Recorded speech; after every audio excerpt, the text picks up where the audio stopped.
বিষয়টা এসেছে আমি দেখেছি। আমি দেখেছি অনেক হাত তার ভিত্তিতে। পৃথিবীতে যে সব হাত দেখেছি এমনটা তো নয়। যে বা যাদের এরকম থাকে আমি তাদেরকে বলি যে একটু সাবধানে থাকবেন। কারণ অনেক সময় আফটার ম্যারেজের পর তারা ২ জনের কর্মসূত্রে আলাদা থাকে। ভাগ বিযুক্ত শিরোরেখাই দেখেছি। তবে হ্যাঁ, আপার লোয়ার যেটা বললাম এই জিনিসটা, প্রতিলোম বিবাহ এই জিনিসটা, আর ওই মন্দিরে বিবাহ করা বা হুট করে গিয়ে বিবাহ বা পালিয়ে বিবাহ হওয়া, এটার রিকমেন্ডেশন অনেক বেশি দেখেছি। কারণ বর্তমান যুগে পালিয়ে বিয়ের সংখ্যা বহুত বেড়েছে। আর হাতের পরিমাণও এরকম বস্তু মানে অনেক দেখতে পায়। সেই জন্য এই পরিপ্রেক্ষিতে দাঁড়িয়ে বলছি। বোঝাতে পেরেছি? হ্যাঁ স্যার। হ্যাঁ স্যার। হ্যাঁ স্যার। এবার এটা কেন কোনো বইয়ে লেখা আছে নাকি জানি না। এটা আমি দেখেছি তাই বলছি। আমি কিন্তু ১ম এই শুরুতেই ক্লাসে বলেছিলাম পামিস্ট্রির ১ম দিনে, আমি যা জীবনে অভিজ্ঞতা অর্জন করেছি যেটুকু গুরুর কৃপায়, গুরুর আশীর্বাদে, বাবার সহযোগিতায়, সেইটুকুই আমি আপনাদের সামনে তুলে ধরবো। এর পিছনে রহস্য কি, এটা কেন বিয়ের সাথে রিলেটেড কেউ যদি প্রশ্ন করে আমি জানি না। বলুন নমিতাদি, কিছু যদি আমিও শিখতে পারি। হাত তুলে দিন অনেকক্ষণ ধরে। বলুন, হাত তুলেছেন কি? না না স্যার, ওই আপনি বললেন না কারা কারা আছে সেই কারণে হাত তুলেছি। আমারও প্রতিলোম বিবাহই হয়েছে, আর হাতে ওই ফাঁকটাও রয়েছে, তাই বললাম। প্রতিলোম বিবাহের যদি ভালোবাসার মানুষ হয় ম্যাক্সিমাম স্যার কি কার কি সন্তান হতে দেখেছে? আমারও আছে, কিন্তু আমার মানে ওই বিযুক্ত শিরোরেখা তো। আমি তো ব্রাহ্মণ বাঙালি, আর স্ত্রী মারোয়ারি। তো এটা কি অনুলোম না প্রতিলোম হলো স্যার? অন্য যদি কাস্ট, আদার্স কাস্ট বললাম তো। হ্যাঁ, প্রতিলোম এটা বিযুক্ত এটা বলতে শিরোরেখা। প্রতিলোম নাকি জানি না, তবে আদার্স কাস্টে বিয়ে হয়েছে আপনার হ্যাঁ প্রতিলোম। কারণ আপনি ব্রাহ্মণ বললেন, তবে মারোয়ারিরও ভাগ আছে। হ্যাঁ, না অব্রাহ্মণ অব্রাহ্মণ। হ্যাঁ, সেই হিসাবে প্রতিলোম হয়নি, আদার্স কাস্টে হয়েছে। আমি তো বলছি তো আদার্স কাস্ট এসবই তো ইন্ডিকেশন করে। আমি তো ৩-৪টে পয়েন্ট বলে দিলাম, এই পয়েন্টের ভিতরে সব ঘোরাফেরা করে। মানে স্ত্রী জাতিকা যদি উচ্চ কাস্টের হয় তখন প্রতিলোম। তখন প্রতিলোম, শাস্ত্র এটাই বলছে। তাহলে আয়ুরেখা বিযুক্ত শিরোরেখার কনসেপ্টটা, এটা একটা কমন প্রেডিকশনের ক্ষেত্রে মাথায় রাখবেন।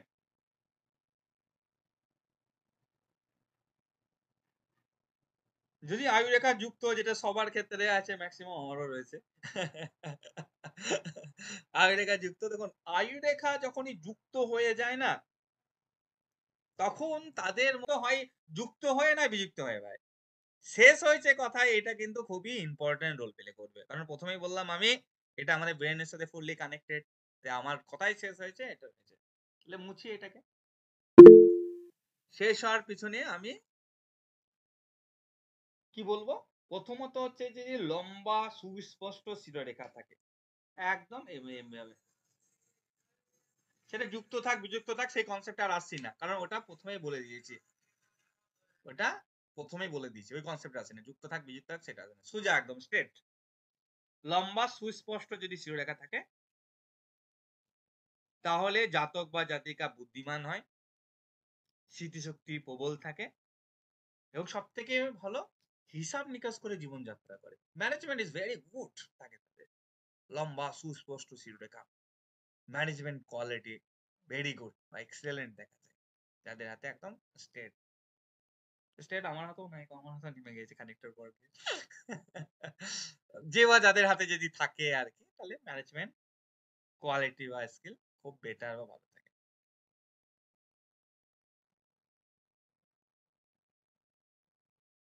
কারণ এদের যখন ব্রেন লাইন স্পষ্ট হওয়া মানে তাদের দিশা বা ব্রেনটা না একদম প্রখর টাইপের হয়, মানে শার্প হয়, সোজা কথা। যে কোনো জিনিসকে বোঝার দক্ষতা বা বোঝার বিষয়টা না খুব ভালো পায়। তাই জন্য ব্রেন লাইন সুস্পষ্ট এবং লম্বা হওয়া খুবই ভালো।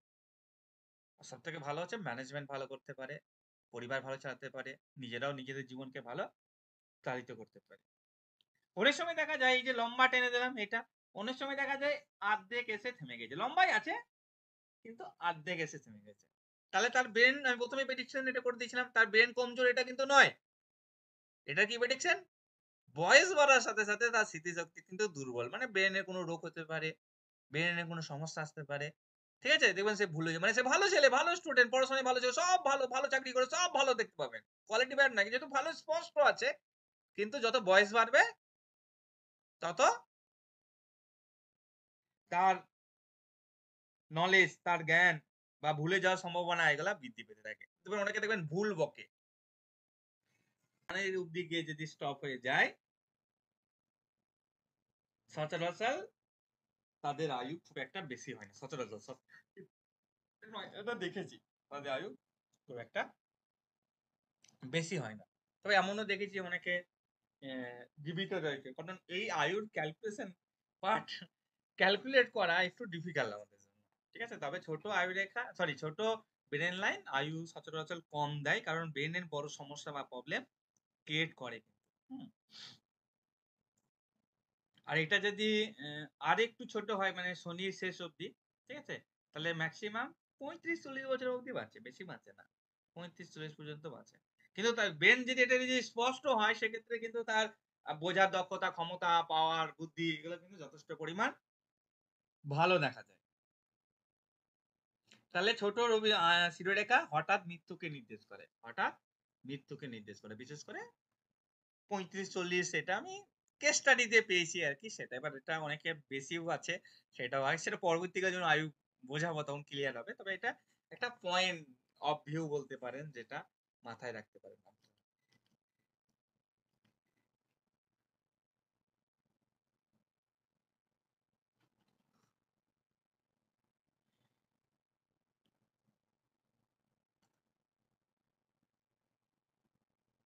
তাহলে আমরা প্রথম সুস্পষ্ট বড় রেখা পড়লাম, তার রেজাল্ট জানলাম, এবং ওই সুস্পষ্ট ছোট রেখা পড়লাম, তার রেজাল্ট জানলাম। এবারে সুস্পষ্ট বড় রেখা কিন্তু শাখা পোশাকা যুক্ত, মানে ধরো এরকম বড় হয়েছে। আগের দিন এই প্রেডিকশনটাই মনে হয় করে শেষ করে দিয়েছিলাম। কি বলেছিলাম? একাধিক রোজগার করবে, ডবল ইনকাম। ডবল ইনকাম থাকবেই। আমি যতজন ডবল ইনকামের সঙ্গে যুক্ত বা করে তাদের সবারই হাতে এরকমই দেখতে পেয়েছি, ঠিক আছে। তাই এটা তো নিশ্চিত করছি যে শাখা রেখা ডবল আয় সোর্স বা ডবল ইনকামকে নির্দেশ করছে, ঠিক আছে। তবে কিন্তু এটা সোজা এসে শাখাটা, তাহলে আয়টা ভালো মতো এবং যথেষ্ট গুড, মানে ওয়েলটা ব্যাড নয়। আপনি ধরুন একজন শিক্ষক এবং সাথে জ্যোতিষ দেখেন, মাস গেলে একটা ক্লায়েন্ট পান 300 টাকা, এটাকে আর ইনকাম, ডবল ইনকাম আর গণ্য করা হবে না সেই হিসাবে। সেটা না, একটা ঠিকঠাক ভালো আয় সোর্স হতে পারে, সেটার জন্য লম্বা এসে গিয়ে শাখা তৈরি হবে। ওকে, তাহলে এরা একাধিক আয় সোর্স করে থাকে। হ্যাঁ, তবে এই রক্ষার সব থেকে খারাপ দিক হচ্ছে যে এরা সংশয় হয়ে যায়, কারণ যেহেতু ব্রেন লাইনে শেষে গিয়ে দুভাগ হয়ে যাওয়া, মানে যে কোনো ডিসিশনের মানে শেষ মোমেন্টে গিয়ে নিজেকেই সংশয় বোধ হয়, আচ্ছা এটা করবো বা করবো না, করবো বা করবো না, তাহলে এটা চেঞ্জ করবো না করবো না, মানে এরকম একটা সংশয় বোধ কিন্তু আসবেই আসবে। তাদের শিরোরেখা শেষে গিয়ে দুই ভাগে বিভক্ত হয়ে গেছে। অনেক সময় আপনারা এতটাও যেতে হবে না, তার আগেই হয়তো শাখা দেখতে পাবেন। সেই সমস্ত ক্ষেত্রে এটা আমি আমাকে যদি চাকরি করলেও ব্যবসা করে, শিরোরেখা যে বা যাদেরই শাখা থাকে, ম্যাক্সিমাম বাচ্চাতে লগ্ন বা লগ্নপতির সাথে বুধের প্রাধান্য দেখা যায়, লগ্ন বা লগ্নপতির সাথে বুধের প্রাধান্য দেখা যায়।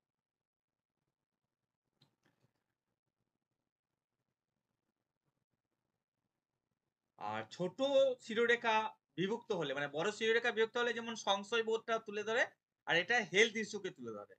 এটা একটা হচ্ছে বড় শিরোরেখা দুই ভাগে বিভক্ত হলে যেমন আইসোস একাধিক, সেটা তো এর ক্ষেত্রেও প্রযোজ্য, কিন্তু ওর ক্ষেত্রে একটা বিষয় বোঝা যাচ্ছে যে সে ব্যক্তি কনফিউজ হয়ে যায়, ঠিক আছে, শেষ মোমেন্টে গিয়ে দ্বিধাগ্রস্ত হয়ে যায়। আর এটার ক্ষেত্রে শারীরিক অসুবিধা বা হেলথ ইস্যু কিন্তু দেখা যায়।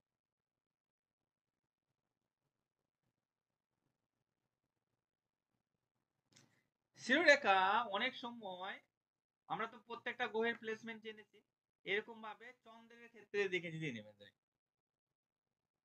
এরকম ভাবে যদি চন্দ্রের ক্ষেত্রে দেখে নেমে যায়, তো চন্দ্র হচ্ছে আমাদের মন, শিরোরেখা আমাদের ব্রেন, তাহলে এরা যে কোনো কাজই করবে না কেন গভীর ভাবে চিন্তা ভাবনা করে। তবে চিন্তাটা অহেতুক, যেটা করার দরকার ছিল না ওরা সেটাও চিন্তা করছে, আর যেটা চিন্তা করার অরিজিনাল দরকার সেটাও চিন্তা করছে।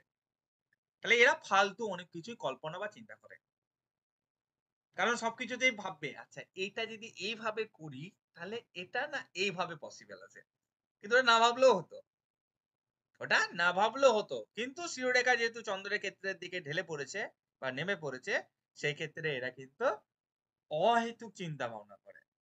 এই জন্য এদেরকে অনেকটা ভাবুক প্রকৃতিরও কিন্তু বলা হয়। তবে এদের একটা প্লাস পয়েন্ট হচ্ছে, যারা এদের প্লাস পয়েন্ট নয়, যারা ভাবনার জগৎ বা কল্পনার জগৎ নিয়ে কাজ করে, যেমন লেখক, কবিতা লিখতে গেলে আপনাকে ভাবতে হবে, অহেতুকই ভাবতে হবে। ওটা অহেতুক ভাবা ছাড়া কিছু নয়। তারপরে আপনি ভালো কনসেপ্ট বা ভালো নলেজ আছে, তাহলে ভালো কবি হতে পারে, ভালো শিল্পী হতে পারবে, ভালো গান লিখতে পারবে, বা ভালো বাজনা করতে, ভালো সুর বানাতে পারবে। তাহলে এই শিরোরেখা ঢালু হয়ে এই নিচের দিকে, মানে প্রথম দিকে না, একদম এতে এসে হঠাৎ করে যে চন্দ্রের দিকে আসে এবং সুস্পষ্ট থাকে, কাঁটাছেঁড়া যে না থাকে, তাহলে এটা ভালো প্রতিভা, বিশেষ করে শিল্পী, কবি, গান বাজনা এগুলাকে কিন্তু ফুটিয়ে তোলে। মানে এরকম রেখা আছে তার মধ্যে লেখালেখি বা শিল্পী, কবি, প্রতিভার গুণ থাকবে না, এটা দেখাই যায় না। আমি আমার জীবনে যতগুলা দেখেছি সবারই মধ্যে কিছু না কিছু গুণ থাকে, কিন্তু হ্যাঁ অবশ্যই সেটা কিন্তু সুস্পষ্ট হতে হবে। এই কথাটা কিন্তু বরাবরই বলেছি আমি।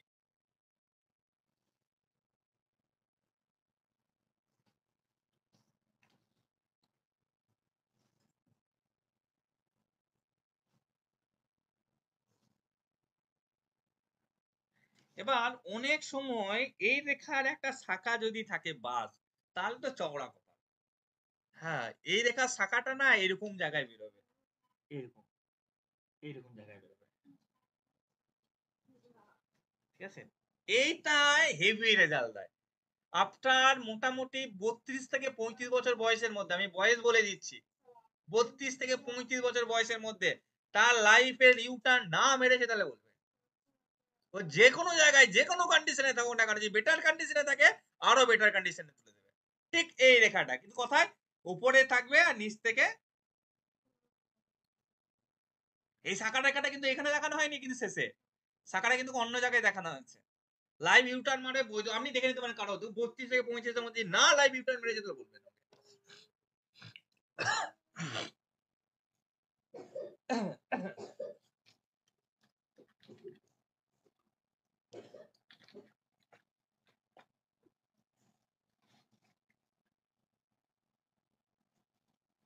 ভালো সাকসেস দেয়, ভালো সাকসেস।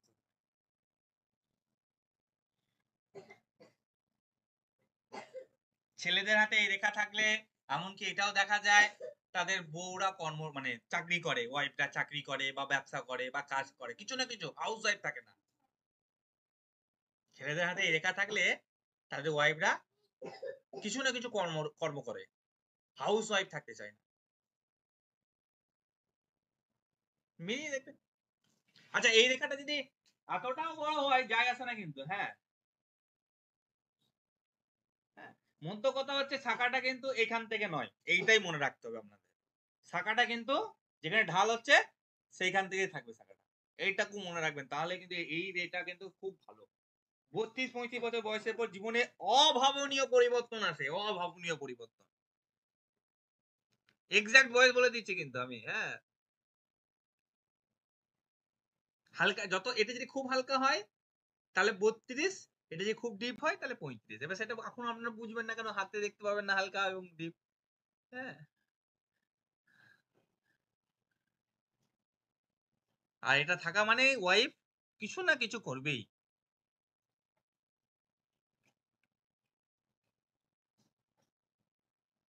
ভালো বটে, এটা খুব ভালো, এটাকে আমি খুব ভালো মনে করি। কিন্তু এটাকে মুছে দিলে তাহলে নিজের কল্পনা জগতেই থেকে গেল, নিজের ভাবনার জগতেই থেকে গেল। এটাকে আমি খুব একটা ভালো বলি না। বোঝা গেছে? আগের রেখাটা কারো আছে? স্যার আমার আছে। স্যার মেয়েদের হাতে থাকলে কি হবে? মেয়েদের হাতে থাকলে ওই যে বললাম 32 থেকে 35 বছর বয়সে জীবনে ইউটার্ন মারবে সবারই। কিন্তু মেলদের হাতে থাকলে ওয়াইফ কর্মঠ হবে বা ওয়াইফ কোনো না কোনো কর্মর সাথে যুক্ত হবেই হবে। হাউস ওয়াইফ থাকতে দেবে না। হাউস ওয়াইফ থাকতে হবে না। এটা কিন্তু পুরুষদের হাতে বলছি, কেবল মহিলাদের ক্ষেত্রে। তো মহিলাদের হাজবেন্ডটা কর্ম করবে, এটা স্বাভাবিক।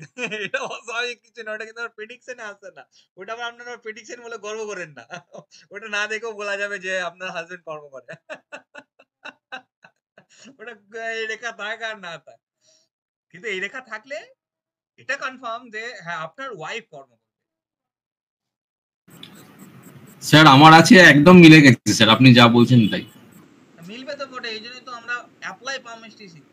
এগুলো কিন্তু কোনো গ্রন্থের কথা নয়, আপনি গ্রন্থ কেটে রেখে দিতে পারেন, যে কোনো বই খেতে রেখে দিতে পারেন, এ কোনো তথ্য পাবেন না। এটা বাস্তব জীবনের অভিজ্ঞতা, গুরুর আশীর্বাদ আর বাবার সহযোগিতা। ওই জন্য তো পামিস্ট্রি লিঙ্ক গুলা দিই, মাঝে মাঝে অভ্যস্ত করে দিয়ে তারপর আর লিঙ্ক।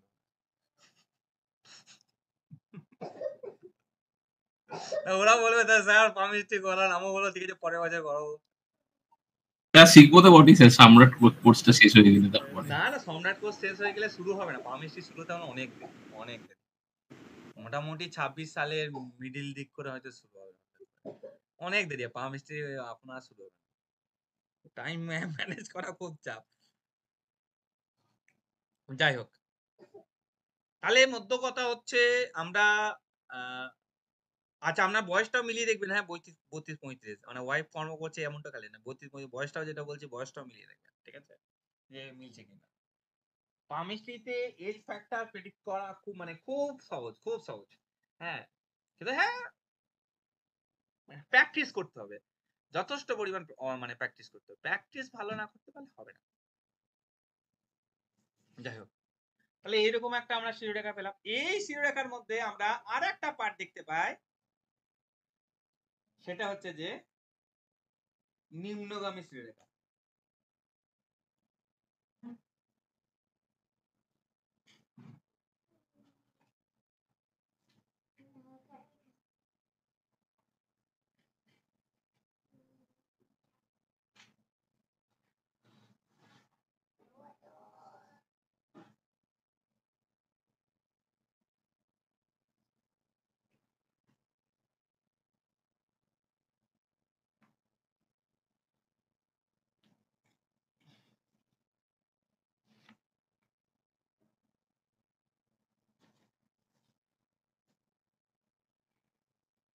এইভাবে যদি নিচে দিয়ে একদম নেমেছে,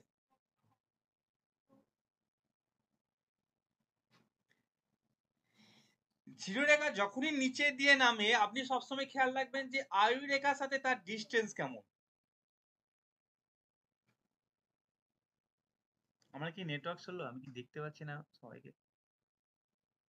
না সবাই অফ রেখে দেখে যাবে, নেটওয়ার্ক চললো হতে পারে, তার মাঝে মাঝে নেটওয়ার্ক।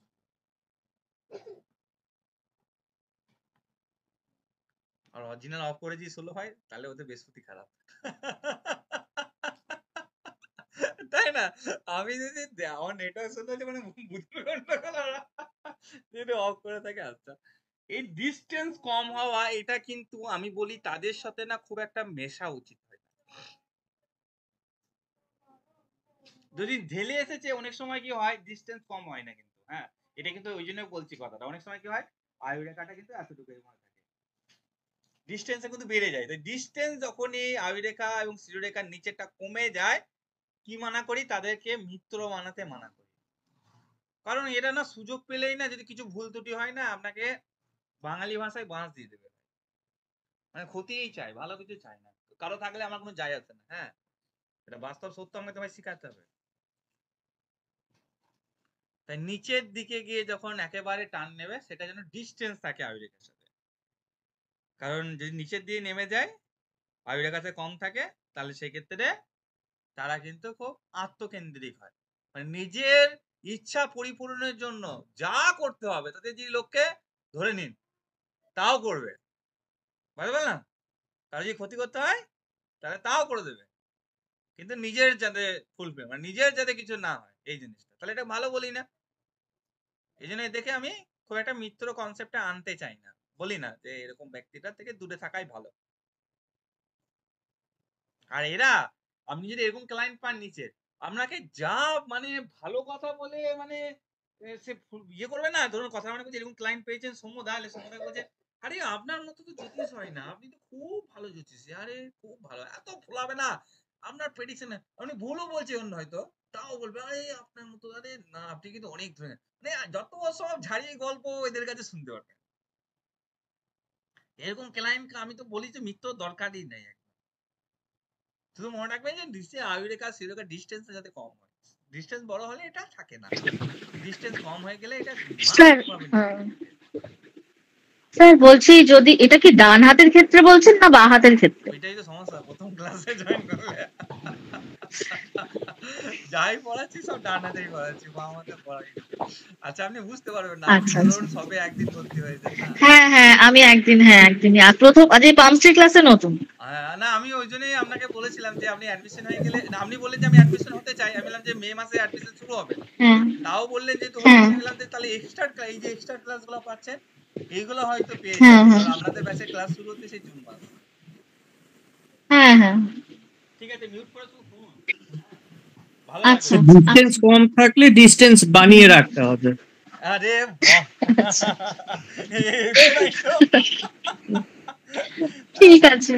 মিউট করে নিন। আচ্ছা ভালো লাইন হ্যাঁ বলেছেন, হ্যাঁ। ডিসটেন্স কম থাকলে ডিসটেন্স বানিয়ে রাখতে হবে, বাহ খুব ভালো দামি কথা কিন্তু এটা।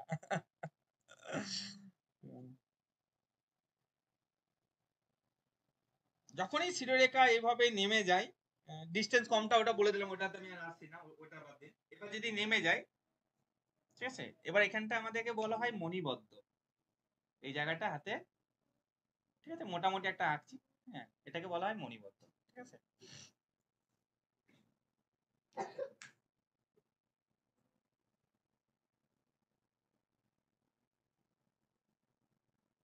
এই রেখা যদি একদম নিচে নেমে যায় না এরকম ভাবে, হ্যাঁ কোনো না কোনো ভাবে সাপোর্ট করে মণিবদ্ধ অব্দি, মনে রাখবেন এটা যে ব্যাংকে টাকা রাখে সেই ব্যাংকই ডুবে যায়, মানে জীবনটা এরকম, বুঝলেন বাকিটা?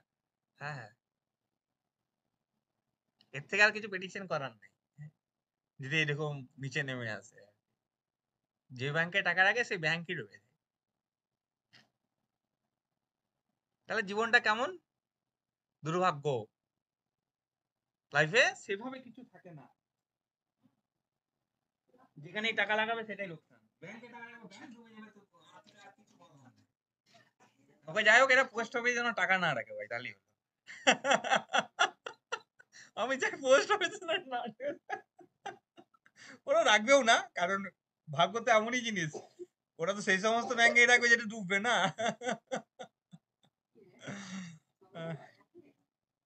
যদি স্যার আনা যায় 5 এরকম, লাখ টাকা পর্যন্ত।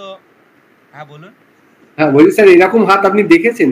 হ্যাঁ আমি তো ওই জন্যই তো বলছি ব্যাংক, ওই তো কর্পোরেটিভ না কি ব্যাংকটার নাম দিদি, হ্যাঁ ব্যাংক কর্পোরেশন ব্যাংক। ঠিক আছে, ও একদম বাস্তব টাকা, ওই জন্যই তো বলছি আমি, যেখানে টাকা লাগবে সেটা ডুবে যাবে, না অনেকেই পাইনি। হ্যাঁ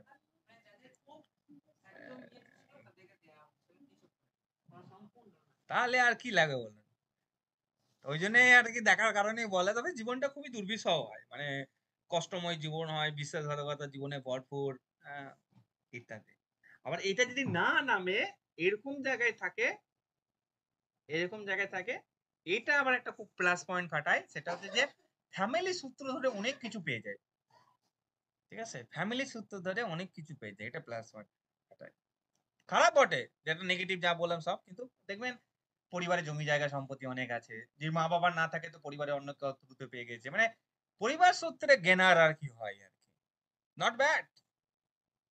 যাতে এরকম থাকে দেখবেন তাদের ওয়েলথ ইত্যাদি নিজে পরিশ্রম না করেও হয়, এই জন্য আমি এই লাইনটাকে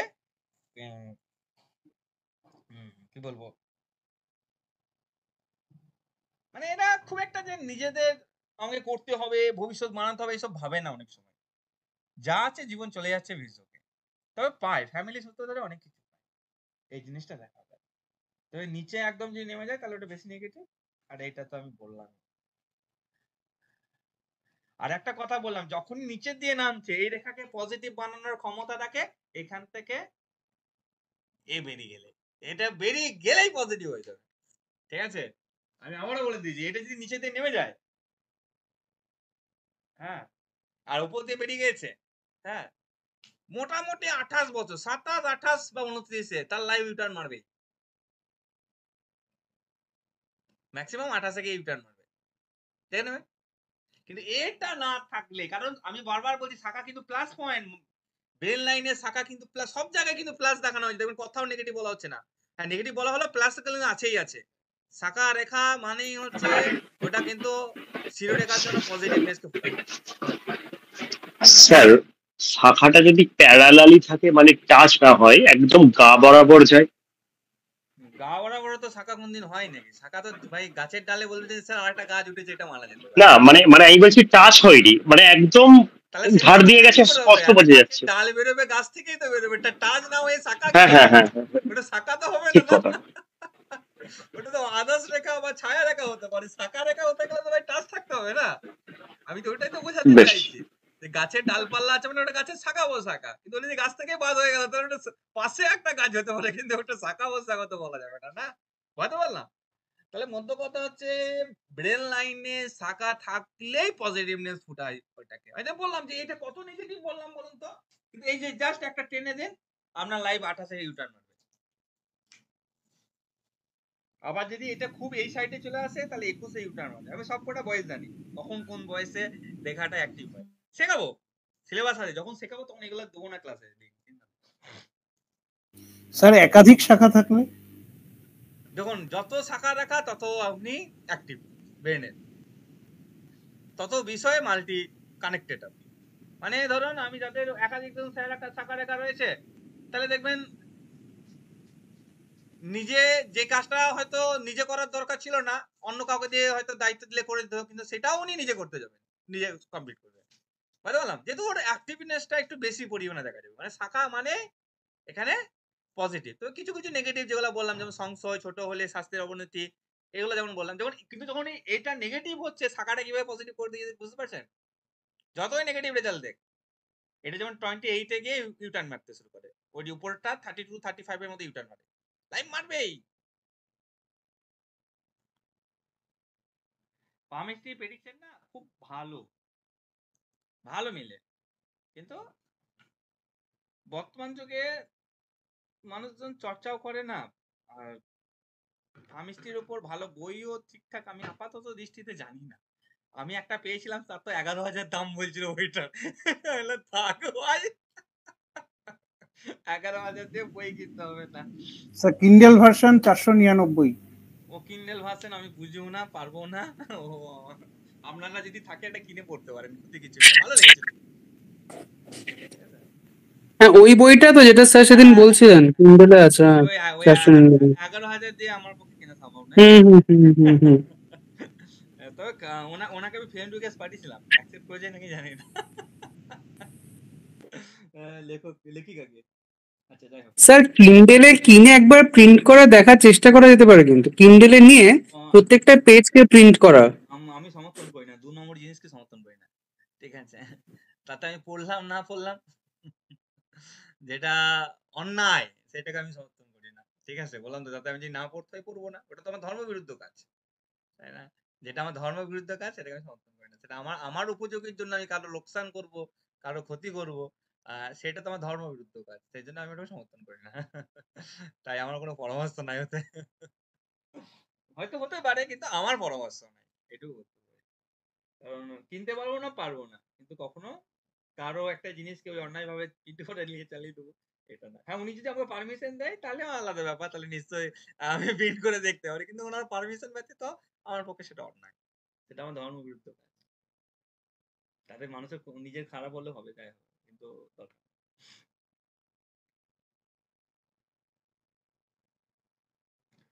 শিরোরেখা নেমে যত চন্দ্রের দিকে ঢেলবে, তাদের জন্মছকে লগ্নের সাথে শনির নেগেটিভ কানেকশন থাকে। শিরোরেখা নেমে যত চন্দ্রের দিকে ঢেলে, তাদের জন্মছকে লগ্নের সাথে শনির নেগেটিভ কানেকশন দেখা যায়, ঠিক আছে? শিরোরেখা যত নেমে চন্দ্রের দিকে ঢেলে, তাদের জন্মছকে লগ্নের সাথে শনির নেগেটিভ কানেকশন, আমি বললাম মাঝে মধ্যে দেখেছি তো সেই জন্য আর কি শেয়ার করছি। শিরোরেখার মধ্যে যদি জব চিহ্ন থাকে, শিরোরেখার মধ্যে যদি জব চিহ্ন, মানে ধরেন এটা শিরোরেখা, এরকম গোলাকৃতি একটা চিহ্ন সৃষ্টি হয়েছে, মিডলটা গ্যাপ থাকবে, এটাকে আমরা জব চিহ্ন বলি। এটাকে আমরা কি চিহ্ন বলি? জব চিহ্ন বলি। ঠিক আছে, শিরোরেখায় যদি জব চিহ্ন থাকে তাহলে হঠাৎ মাথায় কোনো রোগ, অ্যাক্সিডেন্ট, মাথার কোনো সমস্যা বা প্রবলেম ইত্যাদিকে নির্দেশ করে, ইত্যাদিকে নির্দেশ করে। ওকে, দেখবেন যাদের মাইগ্রেনের সমস্যা আছে বা মাথা ব্যথার সমস্যা আছে তাদের কিন্তু শিরোরেখায় এরকম জব বা জাল বা কাটা কাটের, জালটা কিরকম হয় সেটা আমি দেখি, সিম্বলটা কিরকম, সিম্বল বলি, জাল বলতে এরকম এরকম এরকম এরকম থাকে, নিচের দিকটা এরকম এরকম এরকম করে, ঠিক আছে, বা পুরোটা দেখবেন তাদের বলে আমার চোখে ব্যথা করছে, মাথায় ব্যথা করছে, এরকম দেখবেন তাদের কাছে শুনতে হবে, যাদের এরকম ছোট ছোট, এগুলো কিন্তু আতস কান দিয়ে দেখবেন, ওগুলা চোখে দেখা হয় না, হয়তো উপরটা সুগঠিত কিন্তু নিচে এরকম জাল জাল, তাহলে বুঝে যাবেন তার মাথা কোনো না কোনো সমস্যা আছে, তাদের মাইগ্রেনের প্রবলেম হোক, মাথা ব্যথার প্রবলেম হোক, যাই হোক না কেন কিছু না কিছু তার মাথার কি আছে, প্রবলেম আছে। এটা কিন্তু কনফার্ম প্রেডিকশন। ওকে,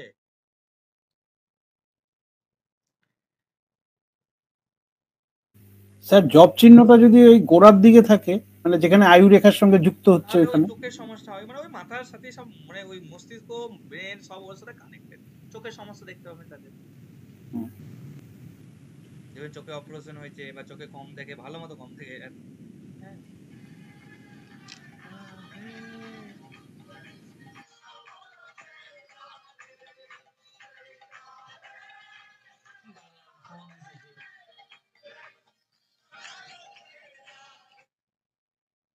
দিদি, আমি ক্লাসে আছি, আমি দিচ্ছি ফোনটা।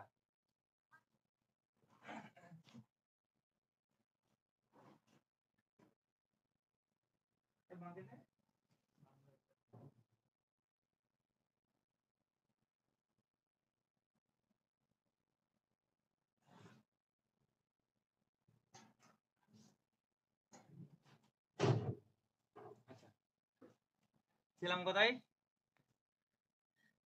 কি বললাম? জব চিহ্ন। আচ্ছা, জব চিহ্ন। আবার এটা চাকরি পাবেন না, জব মানে চাকরি হবে বাই চান্স, একটা মিলে গেছে বাই চান্স, ঠিক আছে, একটা জব চিহ্ন ছিল, সে সত্যি করে চাকরি করে। হ্যাঁ, স্যার তো বলছে জব চিহ্ন, ক্লাসে হয়তো ভুল বুঝতেই পারেন, তাহলে স্যার চাকরি করাই মনে হয় বুঝেছিল হয়তো। এরকম অনেকজনা দেখেছে, বলেছে মিলে না, তখন বলবে স্যার চাকরি বলেছিল জব চিহ্ন থাকলে। তাই এই চিহ্ন মানে চাকরির চিহ্ন নয়, হ্যাঁ, এটা নামই দিয়েছে জব চিহ্ন, বা কেন দিয়েছে আমি জানি না, হয়তো জবের আকৃতি দেখতে বলে সেজন্য দিয়েছে।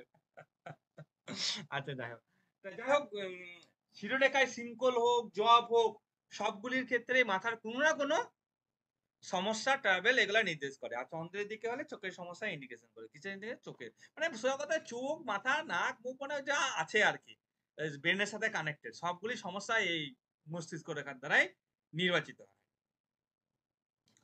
এবার আসি একাধিক শিরোরেখা। ঠিক আছে, একাধিক শিরোরেখা,